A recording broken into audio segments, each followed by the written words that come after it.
Hello everyone, welcome back to the Star Wars Expanded Universe. Now done by Disney, or from Lucasfilm. Whichever way you slice it, legends. So, today, I have for you Dawn of the Jedi, the comics, Force Storm, the Prisoner of Bogdan, something like that, and Force War. It's a thing I noticed that Legacy had, and this had, which is War at their titles. Ooh. I don't know. It was I already knew that was the title for the last one, but I was like, man, especially with the way it starts in the Force War, but we'll get to that. Oh, man, I wish there was more of it, but there's so little. So, I can, non-spoiler-wise, I can say without a shadow of a doubt that the entirety of the Dawn of the Jedi comic books are far superior to the novel. The comic books were fun. They're not great, they're not grand, but they're fun. I think the problem is that there's not enough, because I like what I've seen. If there was more to be had, like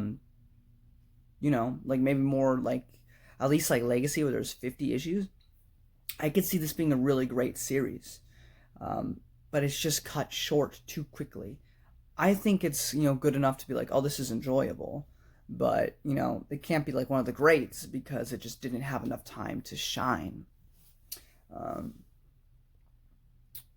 But, as always, it's written by John Ostrander, and seeing everything he did with Legacy War, I was expecting good stuff, and it is relatively good, and the art looks great, and the main characters, I was never really attached to most of them, but I did really like, I did really like Zesh, who is a Force Hound. I really liked his character, a lot. I enjoyed his character. I wish we would have got to see more of him. I would have liked to see more development between him and a certain other person that we just didn't get to see.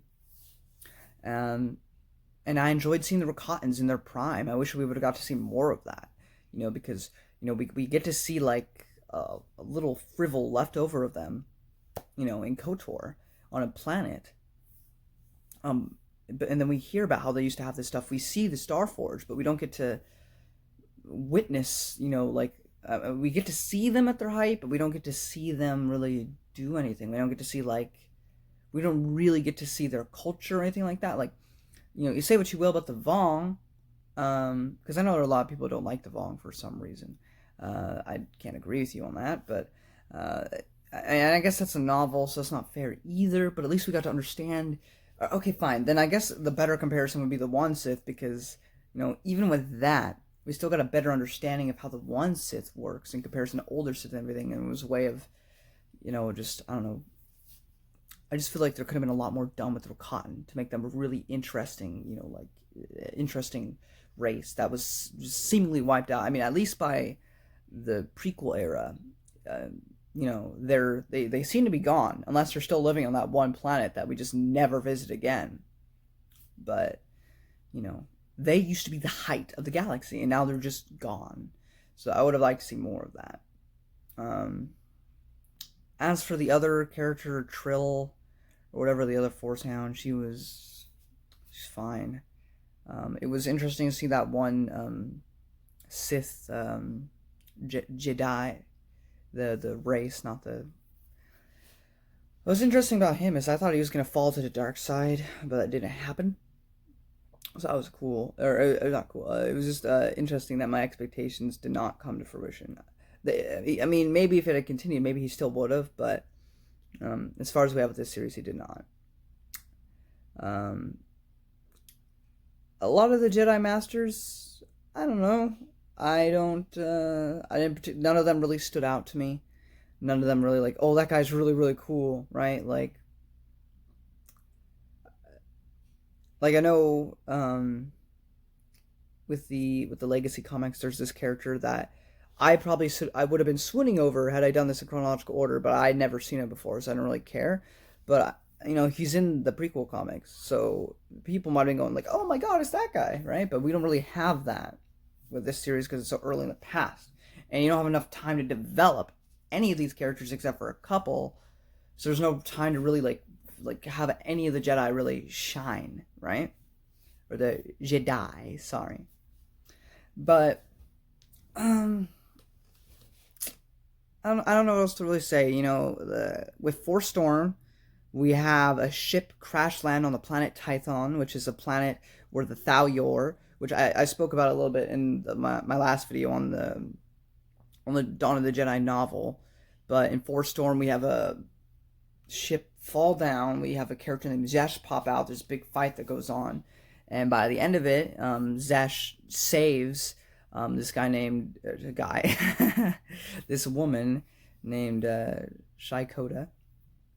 And he gets sent to there's these two moons next to Tython, and he gets to go on the one that's the dark side so he can reflect on stuff. And then we get to the Prisoner of Bogdan. And this is actually one of the most interesting parts for me, which I wish we would have got to explore more, because that was actually a pretty interesting conflict that we just didn't get to witness. We just get to hear about it. Is the Despot War with Queen Hididia. And we get to find out that the guy, the one of the dark side users, or he more definitely leans toward dark. He had to go. He was meant to go kill Queen Hididia. Ended up, becoming a sleeper agent. He made her fall in love with him. I don't know if they fell in love, but they were having sex at the very least, and they were close. And she trusts him enough to let him sleep in the same bed with her while she's, probably not dressed. And he has to kill her. So that happens. And then, they win the war, and, for reasons that they get to in the book, or the comic, he gets sent to the same moon. He ends up meeting Zesh, and they end up teaming up. But by the end of it, he gets stopped. Zesh is seemingly a good guy now. Except he doesn't seem to remember Trill, who shows up at the end of this series. What's up with that? And then we get to Force War. And it was a fine conclusion. It's the same problem I have with Legacy War. The Legacy War did handle it better. Is everything just felt really rushed. And the difference with Legacy War is that we had 50 issues prior to that 6-issue arc, right? We had 50 issues, right? That's enough. That's a decent amount of time to develop these people, get to like these people. But you have, only 10 issues prior, and you're gonna finish it. The last 5, it's 1 year has passed since the past 2 comics, right? And so they're fighting this war against the Rakatan, and this is just happening now. And I mean, I guess that's how the movies are. The title scroll pops up. You watch episode 5. This is what's been going on since last you saw our heroes. There's a lot of adventures happening in between that time. You didn't get to see them, but here's the story. And I guess in that sense, it's similar. But I don't know. I wish we'd have gotten to see more. Zesh is a pretty great character, though. I'm sure he'll pale in comparison to many others I'm going to meet. But for the only, 15 issues he got, he was relatively compelling, and I enjoyed reading about him. He's not nearly as deep as Cade was, but that's to be expected when you only have 15 issues to be developed. But for what we got, I really liked him. And I really liked The Prisoner of Bogdan. I really liked Dagon Locke, or whatever his name is. I liked him. I thought he was a really cool character. Those are really the only 2 that stood out. And then the romance that starts between 2 characters. You know what I'm talking about if you read these. And that was cute. Nothing fantastic. There's not enough time to develop it. So I guess my overall thoughts is that this all these arcs they're fine. They're cool. Like I said, if you just read the novel and then read the comics, it's gonna be like night and day. You're gonna be having so much more fun with Dawn of the Jedi. So If you haven't read anything else in the expanded universe, I still don't think you should start here. Start in the prequel era, start in the Old Republic era. Start post episode 6, but don't start here. Like, read a lot of other stuff and come back to this. And if anything, if you want to enjoy the series more, I would say drudge through Dawn of the Jedi Into the Void, just so when you get to this, you appreciate it so much more for being infinitesimally better than what you read. But yeah, overall, pretty okay series. Up next, we have the Golden Age of the Sith, and I'm really excited to read that one. Nakashadow, Osadao, whatever his name is. So if you want to see that, and you don't want spoilers, then it's time to click off and wait for the next video. If you are a veteran and you've already read all this stuff, come on down as I just talk about some little stuff that I saw while going through it. So in Force Storm, we have issue 1, 36,000 years before the Battle of Yavin. All heard the call of the Thalyor and followed to the Tython system. And we also get to see the aliens from Manon, from KOTOR, which is like the only time we get to see them. So that was really cool. Because, a lot of the expanding universe, post episode 6 came out, before, at least in the Bantam era. Yeah, and even doing the New Jedi Order era, because KOTOR didn't come out until like 2003, 2005, right? So, none of those, new aliens show up. And I don't know if they show up in the prequel novels. I don't know. But it was just really cool to see characters from something I have played, show up. Because I don't see them really that much. So it was cool to see that species show up. Also, they had the best side missions in that game. Because, I can't remember for the life of me a lot of the side missions in KOTOR. I remember the main story, but one side mission specifically I remember is the one where the guy's on trial and you have to like either corroborate or, defend him. That whole mission, trying to figure that out on that planet, is so fun. I loved it. Anyway, that's all. Not all the people on Tython can use the Force, and so this kind of explains why nobody's like really weirded out when they see new aliens. They all got brought by these pyramid ships to Tython, but not everyone had the Force. It's a very Force-centered planet, kind of like Dagobah. And so, the Force users kind of stay there, and then with ships that they have still, they're just less advanced or whatever, the people that were non-Force users just kind of migrated to the planets nearby. And so that's why when they see those aliens, because it's not every alien that we know in the Star Wars Expanded Universe that shows up in these comics or even the book. So that leads me to believe that there's still some that they haven't seen yet. But for the ones that we do see, they've already seen them before and they just migrated to other planets nearby.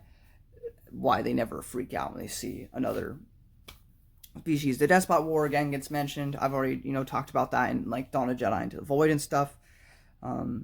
We see Zesh at the end of it, and Zesh goes to find Tython. We also get to see Tatooine. We get to see how it became. I mean, we don't really get to see it, but it talks about how Tatooine was a lush green water world, and then the Rakatan came and basically ruined that planet for the rest of eternity. If it was not for the Rakata, then Anakin Skywalker would not be complaining about sand. So, issue 2. Hawk Royo and Shai Koda. Hawk Royo we saw for a second in the short story Eruption, which we read before reading Into the Void. He's back in this. He's a bigger character. He knows the guy that's a prisoner on Bogdan. So that's interesting. Issue 3, there's a fight with Zesh. And so that happens. It's kind of just all that happens. I don't know what to say. Like, that's mainly what happens. They fight Zesh in that issue. Issue 4, we find out that Zesh actually killed his masters. Now, we don't know exactly why he did this. We just know that he's the one that sabotaged the ship and made it come down. Tasha, who's one of the Jedi we meet, again, not much is done with her. She's in Force Storm and I think Prisoner of Bogdan, but she's just not prevalent enough to really care about her. But her father is a crime lord, so that's interesting. It's kind of, I don't know, I'm just writing stuff down that I thought would be important that ended up not being important, really. I mean, I guess her father did end up being kind of important for later things, but it wasn't like really important. I don't know. Yeah, it was just crash landing. Zesh emerges. Wait a second. Did I read that out of order? I think I did. Oopsie doopsie. That's fine. Zesh, we get to issue 5. Sorry, that was in issue 2 that I read wrong. Issue 5, Zesh ends up helping the Jedi, the Sith guy, Shai, and Tasha. Saves. He sees the light emanating from Shai, who, by the way, is a Dathmiri person, and that's really cool because I like the Dathmiri people. And helps defeats the monster that's attacking them because he just senses this light in her and he needs to be by it or whatever. And then he gets sent to Bogdan by the end of it. Prisoner of Bogdan, issue 1. The Rakadan wants Trill to find the planet of Tython. Dagon Locke meets Zesh, starts talking to him. Also, 2 months have passed since the last issue, or since the Force Storm. And as I said, Locke was the one that actually ended the Despot War. Locke reminds me of, at least in the Prisoners of Bogdan, before he gets like the haircut. He reminded me of a less crazy, and I already forgot his name, but the crazy Jedi from Heir to the Empire. I can't believe I forgot his name. I'm sure I'll remember immediately when I read Outbound Flight. But, yeah, I don't know, he came off as really, like, crazy and stuff. He's not as crazy as he kind of appears to be, but and he had, like, hair similar to the guy, and it just reminded me of that, so that's all. Issue 2.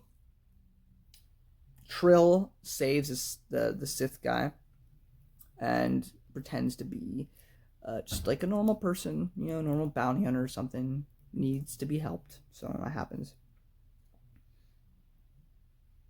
I had a prediction that was wrong, or maybe I'm right. Maybe that would have happened later.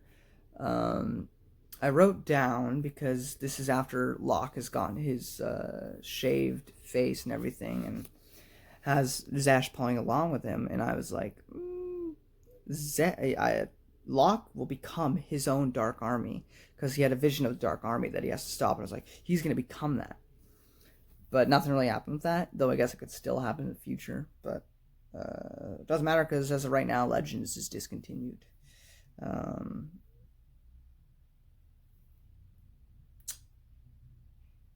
We get a bit of Rakatan history and how they came to have Force powers and how they came to be so powerful. Not much, but a little glimpse. Then we get the Despot War flashback, where we find out that he actually found it hard to kill Queen Adaya because he was falling in love with her, but then does and slaughters everyone. But again, at the end of this series, Locke gets utterly defeated and is sent back to Bogdan. And then by the end of the issue, they have to prepare for war because the Rakatans are coming. And then we get to Force War. And like I said, it's so jarring because I feel like there's so much character development in story that was missed. Like, last thing we saw of Locke, he was going back to where he was. Next thing we see, he is head of the army, helping him fight off the Rakata. I mean, I guess, you have no choice, right? You need all the help you can get to defeat this enemy, but I feel like you could have, it could have been like a Loki and Thor situation where you have like this, bad guy who has to help the good guys, even though he doesn't consider himself a bad guy, but, I don't know, you just could have had interactions like that, but it just didn't happen. But it's been a year since then, so that's interesting. And as my note said, it was a bit jarring. We learn that the Rakatans are losing their connection to the Force, which is a thing that we already know by KOTOR.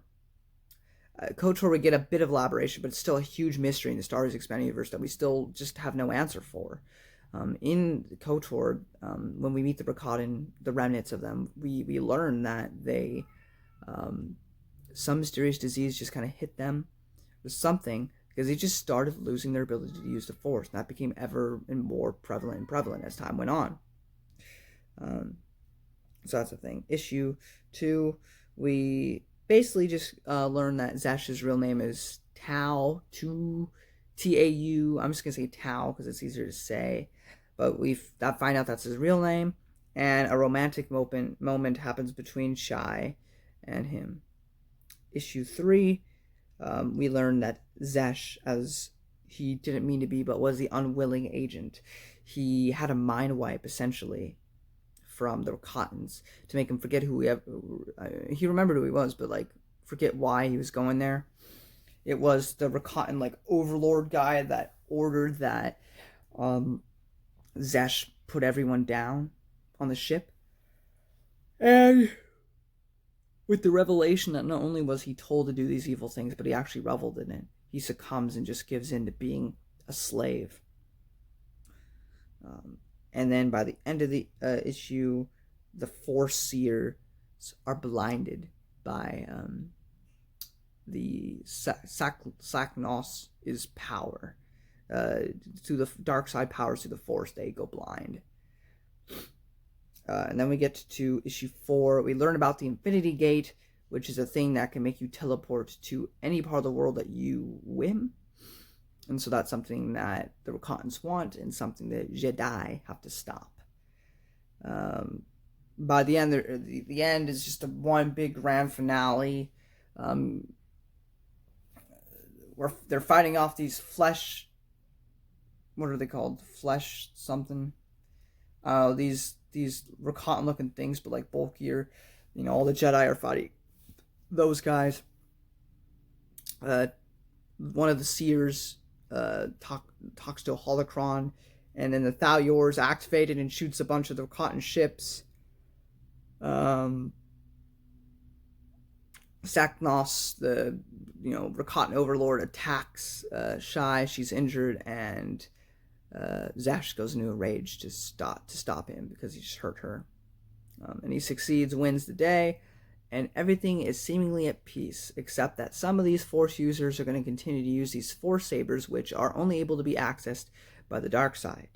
And as of this moment, we still do not have the Sith Order, which I don't know if that appears. I'd imagine in the Golden Age of the Sith, that is either where they originate, or we're just going to see them already existing, which would be a bit weird and jarring, but that's fine. I guess we'll find out next time. But overall, like I said, this series is fine. It's much better than the novel. It just doesn't have enough time to grow and really become something that could have been probably, I think, really spectacular. Because I liked the ideas it had in here. I liked, what we got. I just would have liked to see more. I would have liked to see more development. I would have liked to see where the story would have taken them and how it could connect to the greater scheme of the Star Wars Expanded Universe. Because as of right now, it doesn't really connect to anything besides maybe a couple things, like with their cotton themselves. And there might be a few other loose connections here or there, but I would have liked to see it, since the next thing chronologically would be the Golden Age of the Sith. I would have liked to see that, maybe not directly, because that's a big gap, but, start filling in to be more like Golden Age of the Sith or something. I don't know. I know from what I've seen of John Ostrander so far that he can deliver. And so I just would have liked to see what he could have done with this. And sadly, we just won't get to see it.